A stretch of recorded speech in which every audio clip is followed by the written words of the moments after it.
Showtime. Good morning, good morning, good morning. Good morning, people of LinkedIn. Good morning if you are watching us live on YouTube. Good morning, Jane. Hello, good morning, Cheryl. Thank you for getting me out of bed this Friday morning. Good morning. And I feel as though we were, just before we went live, you were like, oh, there's going to be a countdown and then it's going to be like, it's showtime. And I always feel like I'm sort of co-presenting this morning because obviously you used to have your own regular LinkedIn live, right? So for anybody that Yeah, missed Jane, Jane and Johnny. Jane and Johnny. So Johnny Jane and Johnny. Walker, not the whiskey. The Jane and Johnny. So if anybody thinks that face looks familiar, that Jane Ferré with the interesting surname, that's because Jane did used to do a regular LinkedIn live on careers, right? That was what you used to talk on about, yeah. careers, yeah, job seeking, redundancy. But Yeah. yeah, I'd say keep your eyes peeled because we were just chatting, saying Yeah. it's sort of ruminating. I'm off on holiday next week, and when I come back in October, then watch this space. Watch this space. So, good morning. If you are joining us live, good morning. Hope you've had a really good morning. Please do say good morning in the chat. And also, if you agree that Jane should bring back her weekly LinkedIn live, we'll do like some live feedback. If you want Jane's LinkedIn back, put it in the comments. I don't know what you sort of say. Come back, Jane, or something. But yeah, I mean, certainly, LinkedIn as a platform is very much about, it's not just about the thought leadership and all of that. It is about finding jobs at the end of the day. Let's be honest about it, and navigating careers. So, yeah, it would be great to have Jane back presenting.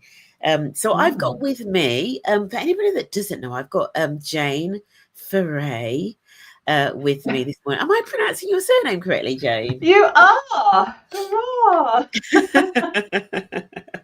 And I feel like we've known each other for quite a while, actually, now, thinking about it. It's got to be, Yes. yeah, we sort of met through the Professional Women's Network, or PWN, the London chapter, for those of you that know. If you know, you know. But Jane's background, for anybody that doesn't know, I'm going to try to sort of like do it justice.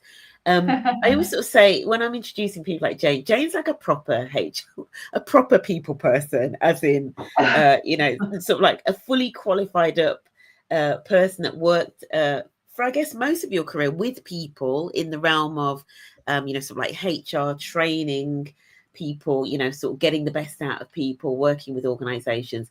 And you've worked with some incredible organizations. I mean, you mentioned Gatwick just before we came on, but you spent a lot of time with BA, right? Yeah, that was most of my career. So almost, Yeah. I kind of say it out loud, and there's a little bit of me that sort of goes, oh God, the kids will be thinking like, what the hell? When I say I was there for almost 20 years, and I just think Wow. that I don't know if that happens nowadays. But joining an Yeah. organization like BA gives you a real Yeah. opportunity to have this incredible career Yeah. because people kind of know you a little bit already, so they'll take a bit of a chance on you Yeah. because they know you and they know what your sort of attitude is like, and Yeah. it's a great place to move around. I've been, Yeah. I started in cargo, in revenue management, and ended up as, looking after talent management there. So Yeah. it's a incredible. When you look back, you go, actually, that's pretty cool. Yeah. Yeah. And also, I guess, from a HR perspective as well, you've got the real breadth of types of roles. You've got your typical, like, your knowledge workers, people in HQ behind their laptops, but you've also got operational, frontline, so you've got the whole range Whole of, gamut. Yeah, yeah, yeah. yeah, yeah. Which Yeah, it's probably, incredible. Yeah. yeah. What made you go from that into coaching? How did you make that transition? Well, I'd say it was more of an overlap because Hmm. one of the roles that I did for quite a long time was a HR business partner. So Hmm. I was working as and it's interesting because if you actually go I work with a lot of people who are looking for HR business partner roles. And when Yeah. we've kind of looked at some opportunities together, you're like, that's not an HR business partner. That is a Right. HR manager, personnel manager, Yeah. which is a really valid role, right? It's a really Yeah. valid role, and it's the stuff that really impacts people, but it's not an HR business partner. HR Yeah. business partner is much more focused on kind of aligning yourself with your business area. And I've worked, you mentioned Gatwick, engineering, catering operations, the in-flight logistics, which is everything that gets on an aeroplane that isn't nailed down. That's how it was described to me. So everything from, a plate for your dinner to a fire extinguisher. It's like, how do you make sure that each plane has got all of those on? Those are the teams that I'm looking after. To engineering that's got bases, thousands of people, bases worldwide, really technical skills and different challenges from a people perspective, because in engineering you're looking at we used to call it a demographic time bomb, because you had that impact of not hiring during 9/11 and then the whole change of aircraft, change of skills required. So it's really looking at the people challenges of the business from that perspective. And one of the things that I did as an HR business partner, and all HR business partners should be doing this, by the way, is coaching your senior leadership team, particularly the whoever it is, the MD, the head of department. So you should be in that role, coaching them, acting as a confidant, giving them feedback, because no one speaks truth to power around that table, because they're all too scared, because especially in certain departments, about saying the truth, because they're concerned about this is going to impact my career if I tell my boss that message was delivered in a really poor way. So I was coaching anyway, and then at BA we the sort of leadership team at the time said, actually, what we're going to do is create an internal pool of coaches, so that I mean, it was a money-saving initiative, let's be honest, so that we don't have to spend money on all these really expensive outside coaches. So we'll build a pool of people internally, and we will send them to Ashridge, which is a very prestigious coaching school, and we'll get them accredited. So I was thinking, well, I'm doing this anyway. Let me get the stamp. Let me get the badge, the qualification. And I was seeing what was going on in the airline, and I thought, I'm not sure how long I'm going to be here, so I kind of need to start building my parachute before I actually leave. So I became an internal coach. Some people call it a job plus coach. At BA, and I absolutely loved it. I really like that intensive working one-on-one with people to really help them figure out, actually, because it's like, I'm not there to give you the answer, to help them figure out what the answer is for them in that particular scenario. That's fascinating. And I like what you said there in terms of the importance of HR in supporting particularly senior individuals, which can have its challenges, as you say, in terms of, creating the space where actually the HR individual can say what needs saying, which sometimes, especially the more senior people get, sometimes there's almost like nobody that is granted that permission, and things get a little bit a little bit scary and dangerous, right? But I mean, and this is part of the reason that I wanted to have you on this conversation. As I've been saying to lots of people offline as well, we're coming into that time of year when performance reviews will start to kind of get put into diaries, and people will be asked to maybe do a 360 or to fill in a form or something about sort of like preparing for these conversations. And these can be tricky conversations, I think, especially for senior individuals, where we maybe feel that not everything is as transparent as it can or should be, and that's something we were talking about. And particularly for the individuals that I tend to work with, which is your employee resource group leaders, who, according to our survey, tend to be at least middle management, but actually a lot of them are senior managers as well. Not quite in boardrooms. I mean, some are in some organizations, but typically middle managers. And where my desire for this conversation came from over the last couple of years in particular, and maybe it's as the backlash around, this whole sort of like inclusion and DEI agenda has increased, I've come across more individuals that are running networks who just seem to have had a harder time when it comes around to performance reviews. Some of it linked to potentially the perceived value of what they're doing in the networks, but I think some of it also just around you know, how empowered or informed they are or are not around the process. So that's what we're doing today. So where should we start, Jane? Let's maybe just, you know, obviously I talked about, you know, the importance of, you know, performance reviews and process and all of that. So maybe let's just start there in terms of what does good look like in terms of, even before you get to the performance review, things that, you know, people can maybe do during the year and conversations they can have around feedback and around what they're doing, so that, you know, or actually that they're almost like not worried going into this phase of the year. You know, they're already like they've got a good runway. Let's use a plain analogy. How do they get a good runway up to this final quarter when they know then that these conversations are coming? Yeah, I mean, the big thing that we used to talk about in terms of coaching is whatever the result is. So I mean, so the bit after the performance review, which is generally a rating, that should not be a surprise. If your person is surprised, then you as a leader are doing something wrong, because performance management. I'm going to you've got me on my soapbox now. Performance management is not something that happens twice a year, a half year review and an end of year review. It is something that happens throughout the year. As a leader, your role is to raise up your people, or if they're suddenly decided that actually this isn't the role for me for whatever reason, then help them move on. If the bar is raised and they're not keeping up, then your job is to help them get up or help them move out. Likewise, the people who are at the top, who are kind of outperforming the team, it's like, right, how can you create opportunities for them out? You know, how can you share that as a corporate citizen, that talent, that skill, outside of your team? Because a rising tide raises all boats, right? So so performance management doesn't happen twice a year; it happens all the time.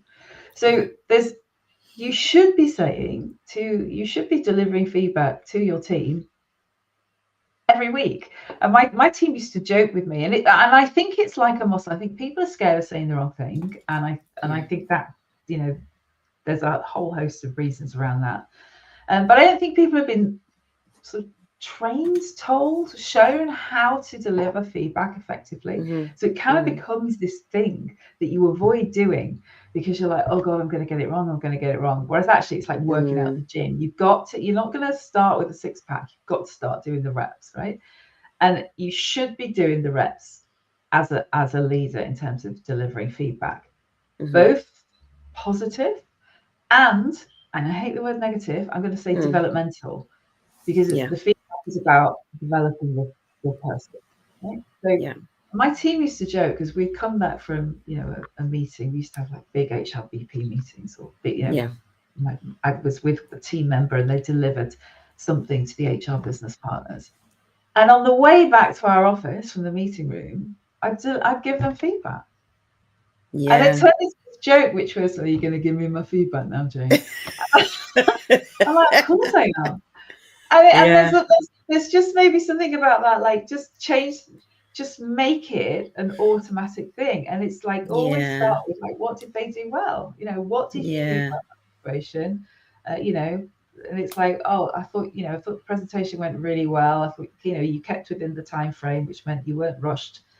You know, so you know, I know we didn't say this bit, but that's okay, because, you know, we kept it within time frame.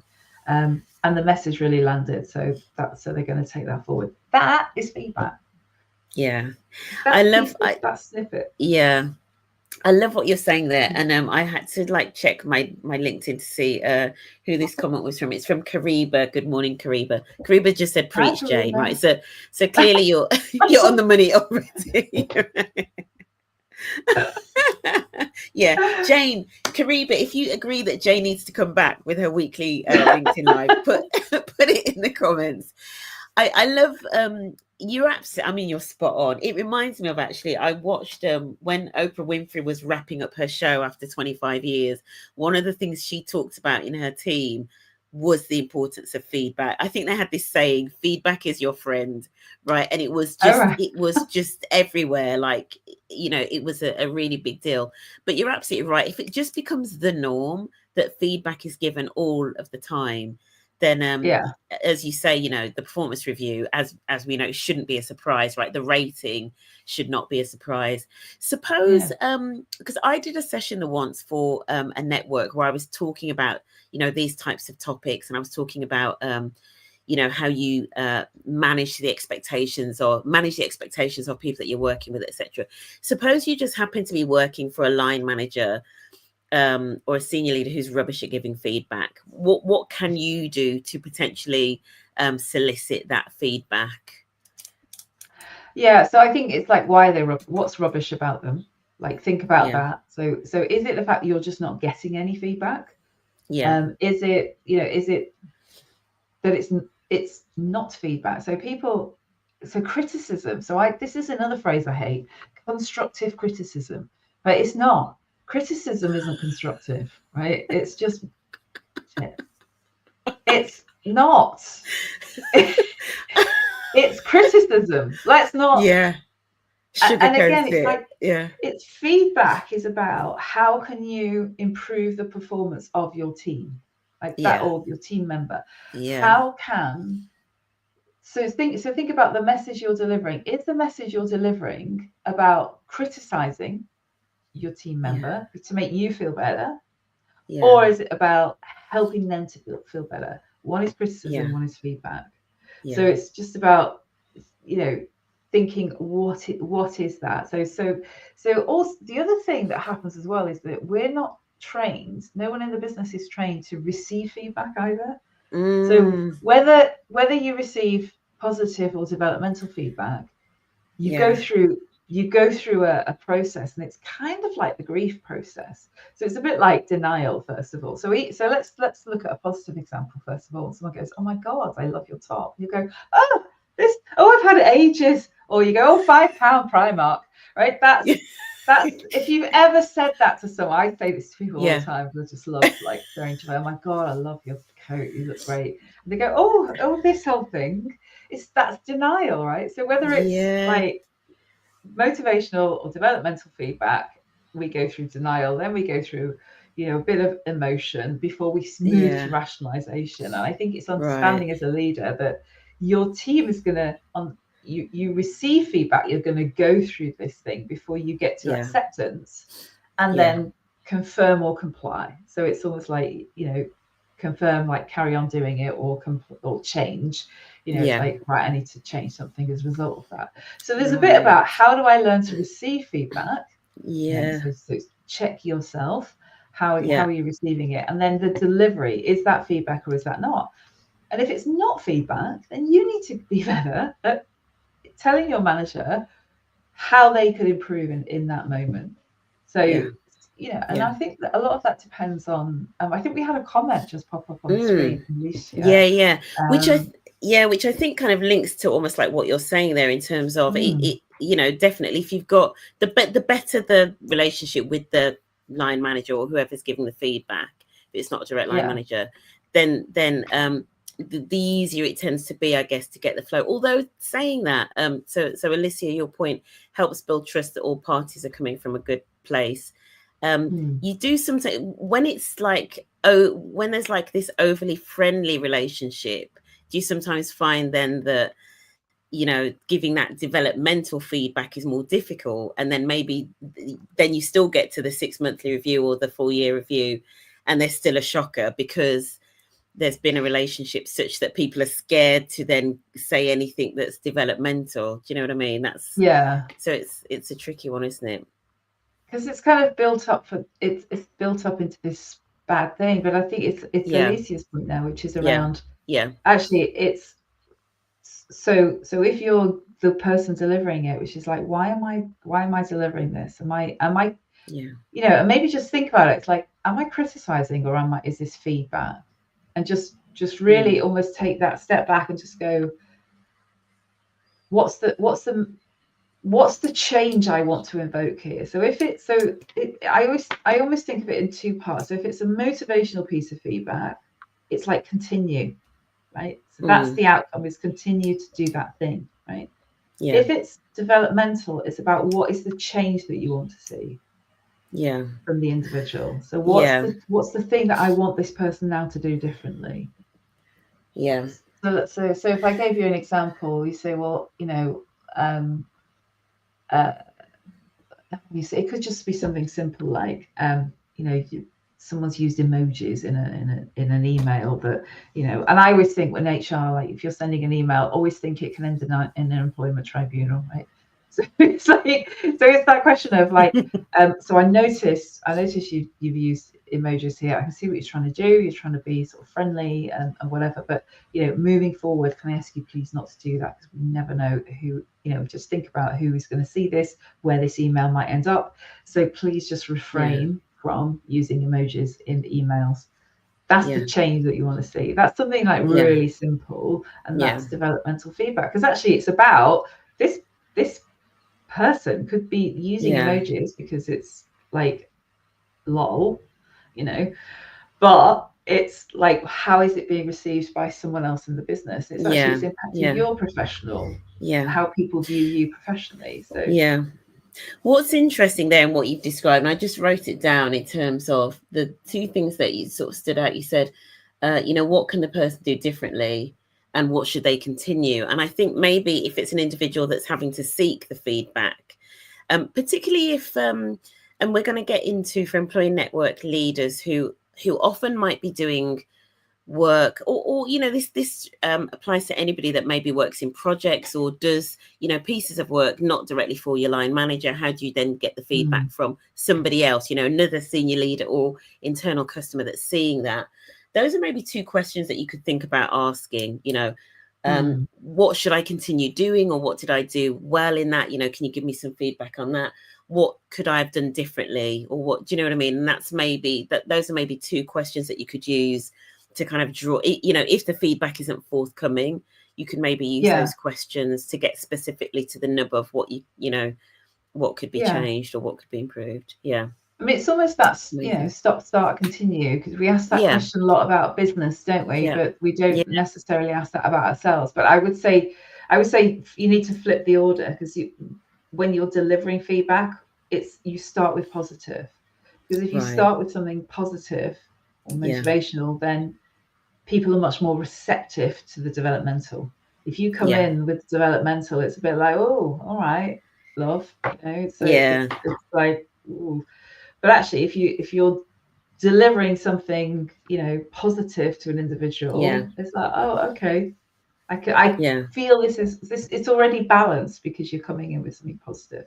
So rather than stop, start, continue, it's continue, and then I would say choose stop or start, because I always say 2 to 1. If you're gonna, it should be at least 2 to 1. So if you're giving one piece of developmental, it's 2 pieces. Two positive. But no, use my French, no shit sandwich. So it's no positive, motivational, and then something positive, because that bit in the middle just gets, so one-on-one, just positive. Now start doing this or stop doing that. Amazing. Let's get into this thing that I hear quite a lot. I mean, I used to see it quite a lot when I was in corporate myself, and the topic I'm going to get into is as I affectionately call it, the 9-box matrix. But I know everybody doesn't use a 9-box, right? No. But certainly in most of the organizations I worked in, they used a 9-box. Some organizations I'm aware of use a 16-box, which I think is quite even more complicated. So when somebody like me uses a 9-box matrix, or people are talking about I don't know what you had a term for it, Jane. Was it potential and performance and potential grid? Grid. So usually your performance is along the bottom and your potential is upside, and that's almost sort of where you're positioned on the grid. And so it's a way of so often it's part of, sort of latterly part of the kind of performance review and calibration processes that people certainly like above a certain level and within a certain radar are maybe mapped into this grid. And the reason that I think it's quite useful for people to understand this element of the process is it can sometimes lead to people being maybe shortlisted for roles, or potentially people mapped into roles that were not advertised. Let's just be completely transparent about it. And then you have people up in arms and they're like, such and such got that job and it wasn't even advertised. So just, do you want to just explain, because you've probably I've been in one or two of these processes in my time, but you will have probably led many of these and been in many of them. So do you just want to explain the process really quickly for people, and just kind of give people a sense of what it is, so that people are a bit more informed as to how it affects outcomes? So I think it's different organizations do it differently. The general consensus is you've got two measures, let's say. One is performance. So I always think that's past, that looks past. That's to go, how did you, what was your performance over the last performance year? So whenever you're, you know, I've been in organizations where it's the calendar year and then others where it's the financial year. So it's like, in this past year, how do we rate your performance? And it can be on a level from 1 to 5 is the most I've had. So 1 to 5 performance ratings. So that looks at past performance.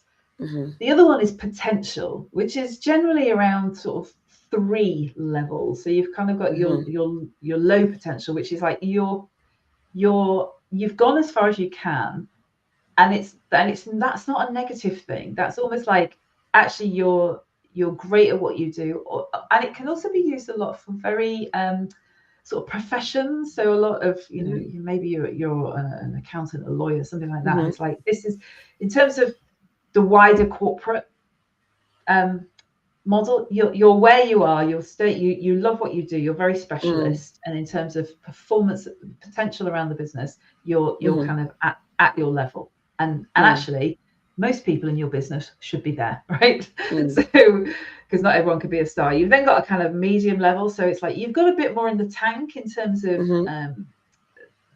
going up in your team, or maybe moving up and out elsewhere into the organization. And then, so you've maybe got 1 level, 2 levels, and maybe a little bit slower. You're not in a rush, so you just want to you know, take it. You want to do more, but you know, you want to get the right opportunity. Maybe you're not, you know, maybe you've just been promoted. You've got more in the tank, but not right yet. And then the sort of 3rd level, the top level, if you like, is more your sort of high potential level. So you've got a lot in the tank. You can go 2, 3, 4 levels up the organization, and you can do that quite quickly. And for all of those, it's like you want to do that. So you want to move on, you want to stay where you are, you want to go, but right opportunity. So there's got to be a bit about sort of motivation as well. So it's almost like, what's the point? So if you take performance along the bottom and potential at the side, and you've got, you know, 9 boxes, it's like, where are you? So are you high performance, low potential? So you're a great performer, but you're staying in your lane and you're doing what you're doing. Are you a low performer with high potential? So maybe you're in the wrong job.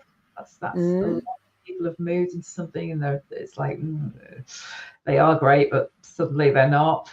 Or are you a high performer with really high potential? And that's what you generally call your high pose, your high potentials. And you sort of say top left, because that's, I know I recognize I'm backwards. I feel like an aerobics instructor. So it's your sort of high performance, high potential. In terms of talent management, what the organization is doing is thinking about what they call succession planning. So for first of all, critical roles in your business. So if I take the airline example, we would have 2 types of critical roles. One is operational, and one is commercial. So there are certain types of, so you need to have people in certain roles to actually be able to run an airline. And if something happened to those people, planes can't fly. And the worst case scenario, and it has happened, is, you know, someone dies suddenly, and they are what we call a post holder. What happens? So you have people who are emergency cover, and very often your lower potential people can be emergency cover, step in, or you're thinking, actually, we really need to develop let's say we need to develop our business in a new part of the world. So actually what we want to do is we want to put people in there who are really going to make a difference to the business. And we want to hand select people to go into there for a certain amount of time as part of their development plan. So the people that you recognize as high potential should have a conversation with their manager, with someone from HR or the talent team, who will maybe represent learning and development. You think, right, okay, so for this person, what are we going to do? And it could be, right, we're going to bring in a coach. So that's where that internal coaching pool might come in, or an external coach might come in. Maybe there's a mentor in the organization or a sponsor in the organization that you can assign to that person. And then maybe it's well, actually, we're going to send them to do an MBA somewhere. And we're going to actively move them around the business into roles so that they get the relevant experience. I mean, the best example of I always is the sort of football analogy, right? So if you think about, so the transfer window is just closed for any football fan. So it's like, right, who have we got our eye on? So you've got a whole team of people in that football club who are looking at players in the academy who are 15, 16 years old. And I'm a Liverpool fan, so let's talk about Rio coming up from the academy. Or if you brought in from Chelsea, you've got other players coming up from the academy. You've got players that you're selling, because actually what you want to do is you want to sell them because they're no longer the right players for your organization. And you've got people who are scouting the market to bring in people who are going to be great in your team. And you've got people on the bench, and you've got people who are straight into certain roles. And the people who are left, you're kind of moving them around. So actually, we're going to play Salah, a little bit in a different position to allow for this player to come in. So it's always that, and it's that constant movement of people actively moving. So that's when I say the majority of your people should be in that kind of low potential, and I need to find a better word for that, because it's that they're great, but you're going to focus your attention in terms of talent management on a small percentage of people. The stats say it's the small percentage of people who are going to make the biggest difference in terms of bottom line. Jane, Alicia said you've got some great illustrations and analogies.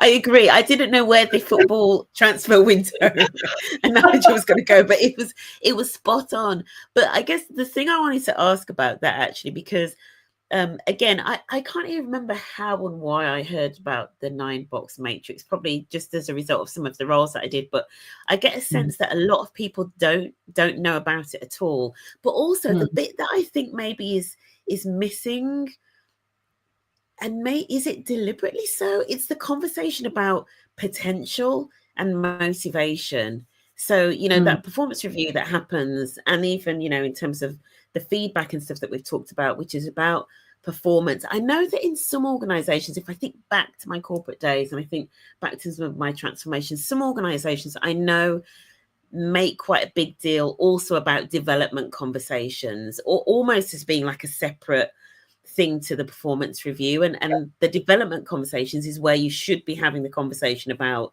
what are your aspirations looking forward, etc. What's your potential? But I'm not sure that all organizations do that. And I think this view of what is this individual's potential is just sometimes really opaque. Yeah. And it's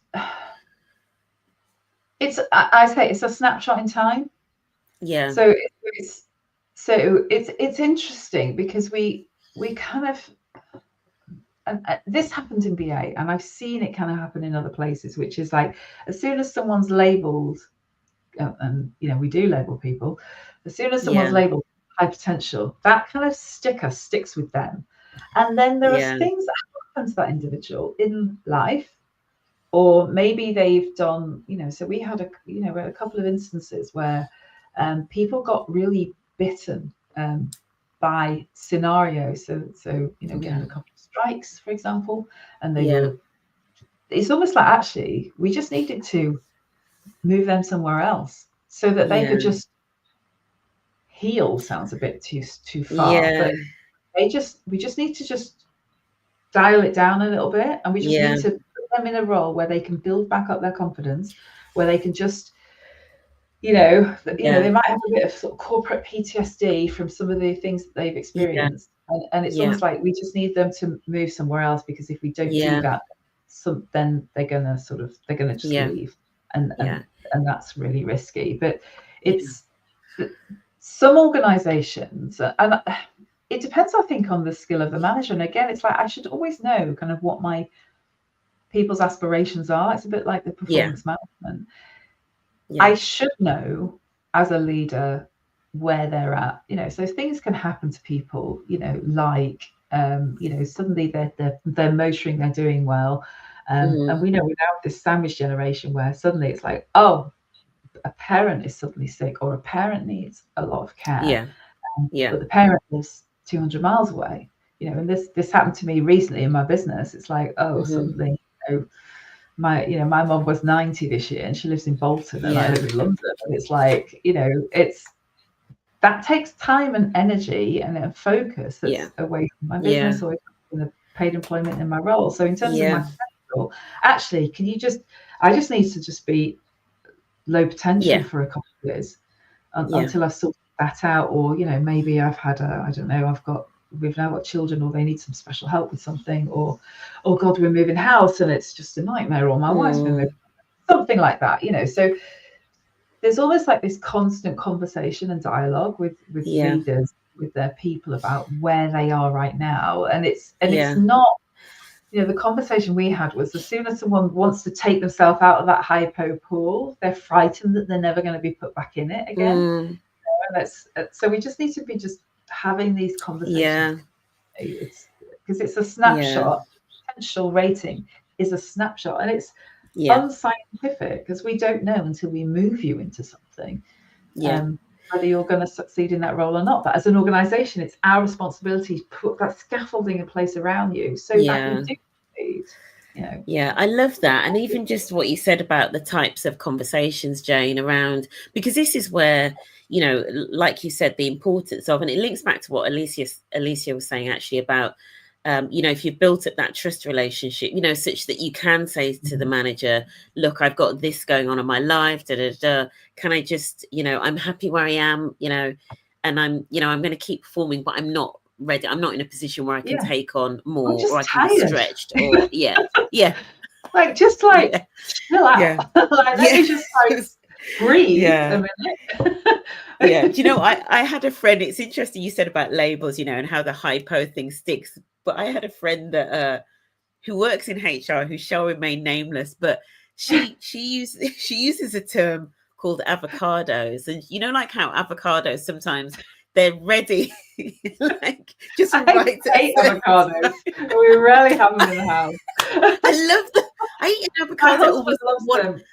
I have them almost every day, but she says sometimes with some talent, some individuals, it's like an avocado, and sometimes that moment's gone, or whatever, or circumstances have changed, and it's just not the right time for them to, be promoted, or it could be down to, and maybe let's talk a little bit about this, a poor fit, right? So maybe you've got, maybe there is somebody that is kind of aspirational, wants to do more, but it's just a poor fit.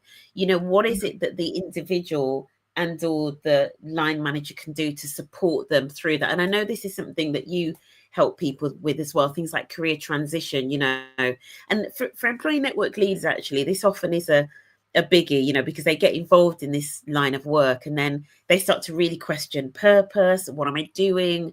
What's the meaning of life? They start to actually question quite bigger things. A lot of employee network leaders, do I move into a people role? Do I lean into my specialism, my professional qualification, etc.? So what are your thoughts around how individuals can navigate that and the conversations that they can have with their leaders, or how managers can support individuals that are in at that crossroads stage?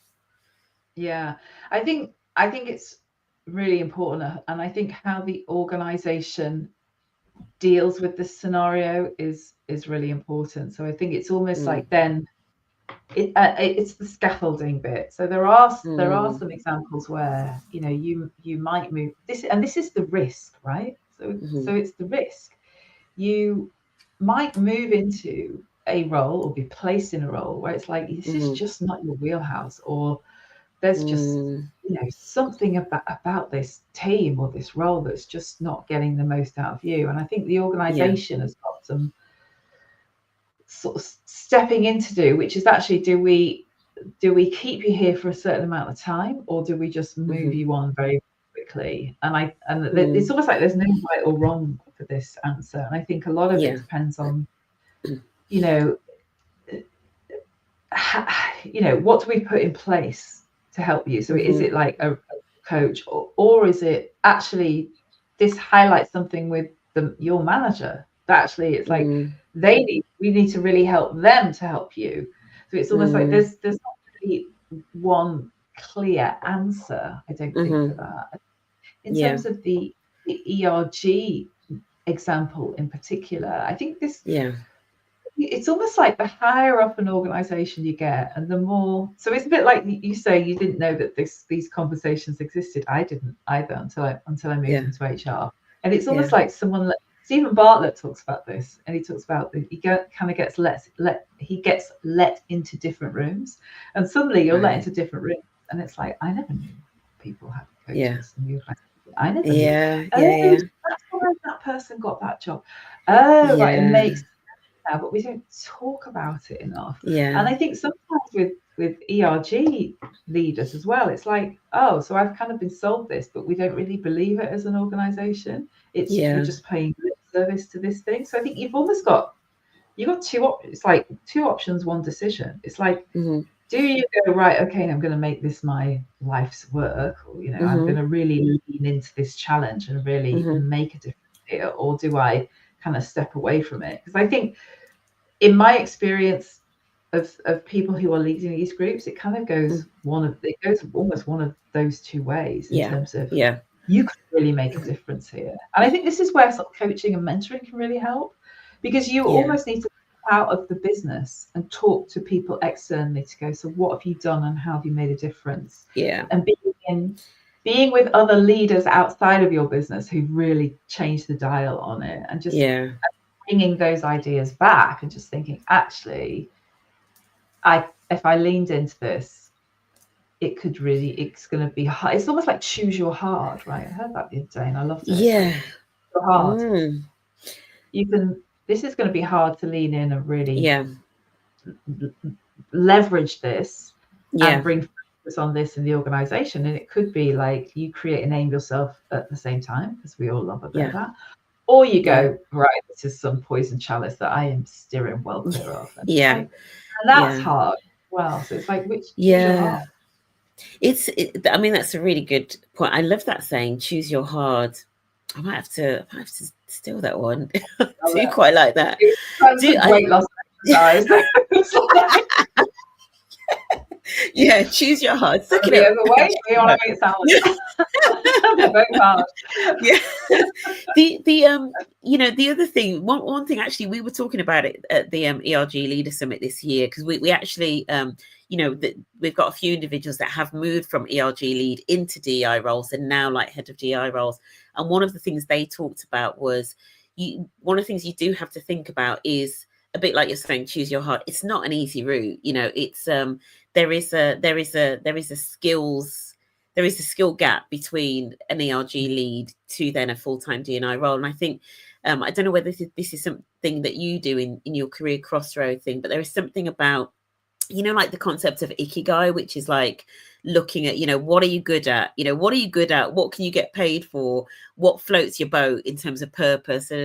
Because I do think sometimes with ERG work, which a lot of it comes from passion and heart, which is great, right?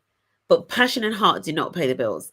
It's the reality, right? You've got to be, you've got to have some, a level of like skill and competence in it, such that there is a market and you're going to get paid for it, right? So that's the other thing that I'd maybe throw into that decision. The one thing we haven't talked about. Oh, were you going to just say one thing out? Oh, go on, Jane. Sorry, I was going to say about the organisation. It's like, so in terms of the organisation, it's like, why is this here? Like, why are you doing it? Is that clear within the organisation? And is it just like, I was at BA and we had many iterations of a women's network, and they always just fell flat, because in BA it's like, we need to be inclusive and invite everybody to the women's network. And I remember having a conversation with a client. So I was an HR VP at the time, and the senior leader said to me, she goes, "This is great, and I am one of the sponsors." She goes, "But I've suddenly realised that we've got a whole different set of women in this organisation, and actually that they need different things." She goes, "So I need a conversation with really senior women about the stuff that's impacting us." And she goes, and she says, no disrespect at all. She goes, "But when I've got, my peer's secretary in the room," she goes, "there's things I just can't say." So it's almost like a women's group. It's almost like it's ticking the box because we've got a women's group, but actually what is it there for? Because there's different needs from different kinds of women. Absolutely. And this links into where I think we'll start to pull this to an end. But where we first started, when I first contacted you and we had a chat, there is this whole thing. And at the moment, we're running a survey at the moment around the extent to which businesses understand and the extent to which employee networks themselves, ERGs themselves, understand the importance of business impact and the business value, and how do we make sure that this work is delivering, especially in the current environment in 2025, that is delivering very clear and direct business value to a wider group than just the members. So that means it's got to be seen as more than just cupcakes, more than just tea and sympathy. It's got to be seen as like, this really adds value to this business, which then makes it easier then when we get to like the performance review conversations and conversations around potential. Because obviously, especially when we're thinking about potential being your potential in the wider business, you demonstrate that in your employee network work by delivering value for the wider business, right? It's kind of the two are linked. Absolutely. And one of the questions I used to ask when I was, it's almost like a bit of analysis that I did after a succession planning session, was, at senior level in BA we had 26% women, so it's 26% female. At the middle level it was 47%, something like that. And I did a calculation. I went, right, if we follow the succession plan and we go and the people who are ready now move up, that 20-something% at senior level actually reduces. So this data says, so actually what we need to be doing is we need to be identifying more women as higher potential, because actually for some reason we're losing them, and that's another conversation. So we're somehow between that middle and senior level, we're losing women. So what's going on there? That's one piece of work. And then there's a bit which is about, well, why aren't we nominating more women, or are women not putting their hands up and going, yes, I want to be considered? Or are they just not in that room? It's a really useful data set, actually. The whole 9 boxes, as you say, even whose names are in the boxes, what does that pipeline look like? It's a really good data. Good morning, Inez. Hope you are well. I love this comment here. This kind of like sort of sums up what we were saying, especially about the performance reviews and linking it to the potential and promotion conversation. The best performance review that I've seen is where they deal with potential, but also as staff are asked, what are your aspirations within the next 12 months? And how can we help you achieve your aspirations? This means that the line manager and staff member are working together to achieve potential. It really is. These are quite, I say simple building blocks, but they kind of are. But so many organizations just don't embed them as like good practice. And that's why we then get these horrible outcomes. And there's a conversation, or there could be a conversation in that. I've suddenly got a few examples that popped into my head, and where actually the line manager almost has a duty to go, the rest of the business doesn't see your potential. So when we're talking, and there's a way to word this conversation, but there's let's just say your team member has aspirations, but the view about your team member around the wider department is that actually you're not seen in this way. So there's something that you need to do about your brand. you know, if that's oh, I didn't know that was what you thought, so actually then I need to start talking on your behalf about your actions. And I'll do my bit, you need to work on your personal brand, you know, so maybe that's the opportunity to go, we need to get you more visibility, so you need to be doing other things that show you off, because right now people see you coming in, they see you going, they see you doing a good job, but they don't see you as having higher potential. So actually we need to think about what are some of the things that we can do to elevate your view in the business, and people aren't confident having those conversations either, so it's like, oh, you're talking about me then. Absolutely. We are. Yeah. I love that. Good morning, Denise. How are you doing? Hi, Denise says this is such an important conversation. It reminded me, that thing that you just said there, Jane, reminded me of one of my favorite sayings from a film is "Help me, help you," from Jerry Maguire. Right? Help me, help you, and that should be. Show me the money as well. Is what I remember from that. Still just a timeless film, right? Absolutely timeless. But absolutely, in terms of what you're saying, it should be a joint conversation. I've got a really good example, and some people that are listening to this may know who I'm talking about, but I know of an ERG leader who was constantly getting this feedback of, we love what you're doing with the network, we want to see more of that in your day job. And I've, and I did some training with this individual, and we've had quite a few conversations. And I've now seen this individual now employing some of the same strategies they were doing with the network more into the day job. And that is as a result of that sort of conversation that you're saying, where the line manager is really clear with the individual and kind of says, this is what we need to see more of. And now this individual is literally like in the stratosphere. So there is something about, as you say, openness with those conversations, like linking back to what Inez was saying as well. And then, you with your line manager, almost like, working together on it, so that, your line manager's got your back and is kind of saying in rooms, actually, this person does have these aspirations. And then, you're keeping up your end of the bargain and changing a few things. And it can be, I've literally seen it. It's like night and day in terms of what I've seen with this one particular individual. So anyway, final tips that you want to give people going into the final quarter.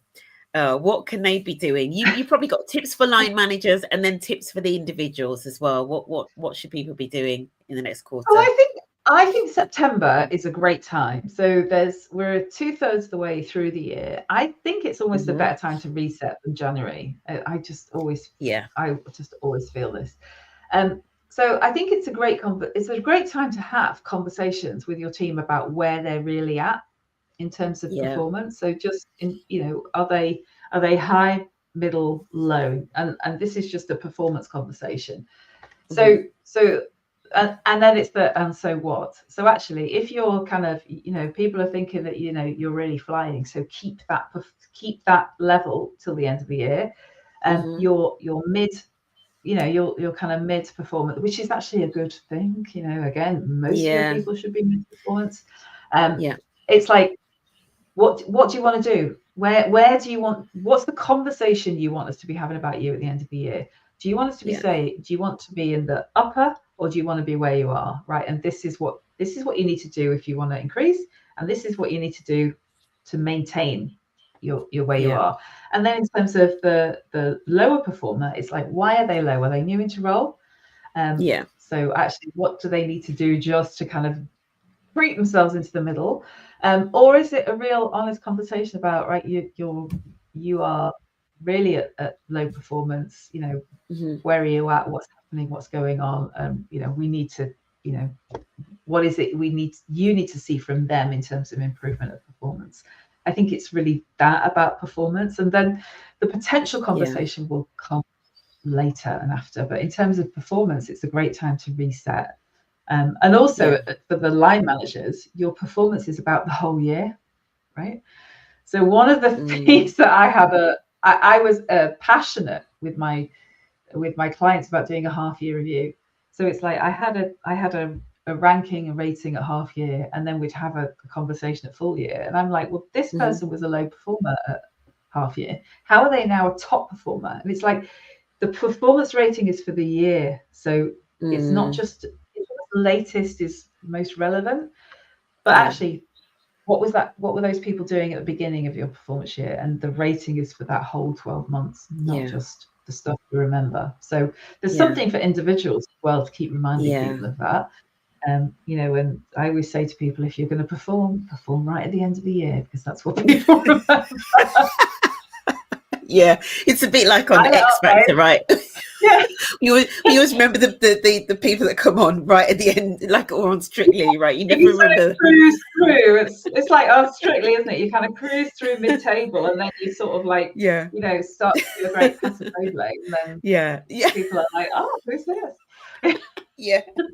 There's a question in the comments that didn't come through. I don't know whether it's just because it's been put on the post, but good morning, Anne. I can see here, great session. What tips can you offer to ensure that ERG leaders' performance can be embedded into their performance reviews? Oh, and that's I'm going to tackle that. I'm going to be tackling that on another podcast. But Jane, I don't know whether you've got thoughts on that. So this is the question of, not for ERG leaders, and this is something that we're surveying at the moment, not all of them have got the work that they do with the networks recognized in their performance objectives. Have you got any tips around how they can achieve that? Yeah, I think you need to put it in your objectives. So whether that's under so I always think of objectives in three. There's a behavior, there's a what, a how, and a development. So is it a development objective, or is it as the sort of what? Because this is part of your job. It's the same thing when I was a coach. So I made damn sure that coaching was on my objectives in terms of where I'm at. Because actually, because I'm coaching people in the business, it means we're not spending thousands of people on, you know, thousands of pounds of company money. So I couldn't put names and things like that, but I would talk about how many people I've coached and at what stages, and the impact. So again, anonymizing things, but the impact of the coaching on that individual and therefore on the business. So think about, what is the objective? So is it you're chairing the, you know, whatever committee, right? And you know, is it you're going to be organizing this many events?